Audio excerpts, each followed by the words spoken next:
নমস্কাৰ।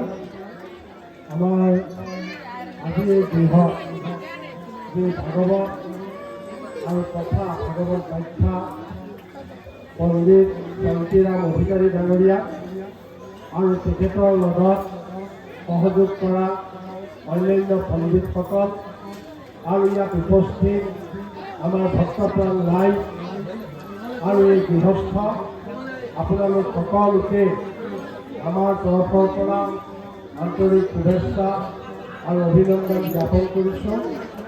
এই গৃহত আমাৰ এজন যুৱক সুনীল প্ৰধান নামৰ এজন উঠি অহা যুৱক যোৱা বছৰ বানপানীত তেওঁ অৰুণাচলত কৰ্মৰত অৱস্থাত আছিল আৰু যোৱা বছৰ বানপানীত তেওঁ অকালতে মৃত্যুক সাৱটি ল'ব লগা হৈছিল।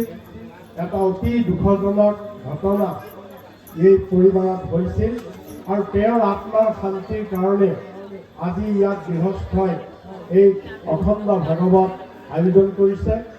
সেইখিনি সময়ত ময়ো আহিছিলোঁ, কিন্তু মই এই ঘৰলৈ আহিব নোৱাৰিলোঁ, ৰাস্তাত পানী আছিলে আৰু মই ঘূৰি যাব লগা হ'ল। মই তেতিয়া কৈছিলোঁ যে মই বতৰ ভাল হ'লে এদিন আহিম, কিন্তু তাৰপিছত মই আহিব পৰা নাছিলোঁ।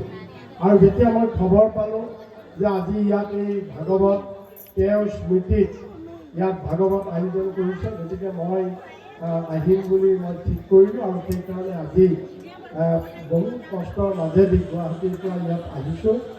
মই আপোনালোকক লগ পাই খুব ভাল লাগিলে আৰু ইয়াত অলপ সময় মই বহি আমাৰ অধিকাৰী পণ্ডিত ডাঙৰীয়াই যি ব্যাখ্যা তেখেতে দিছে, পৰীক্ষিত ৰজাৰ যি ব্যাখ্যা তেখেতে দিছে, মই শুনি অতি আনন্দিত হৈছোঁ।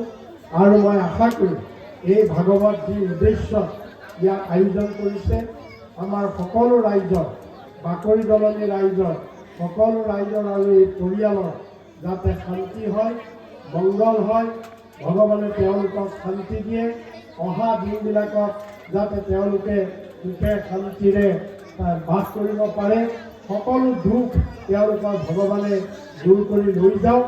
আৰু যিজন যুৱক আমাৰ মাজৰ পৰা হেৰাই গ'ল সেই যুৱকজনৰ আত্মাই যাতে চিৰশান্তি লাভ কৰক আৰু তেওঁৰ আত্মাই তেওঁৰ পৰিয়ালক আশীৰ্বাদ দিয়ক, যাতে অহা দিনবিলাকত পৰিয়ালৰ সকলো সদস্যই যাতে সুখে শান্তিৰে থাকিব পাৰে।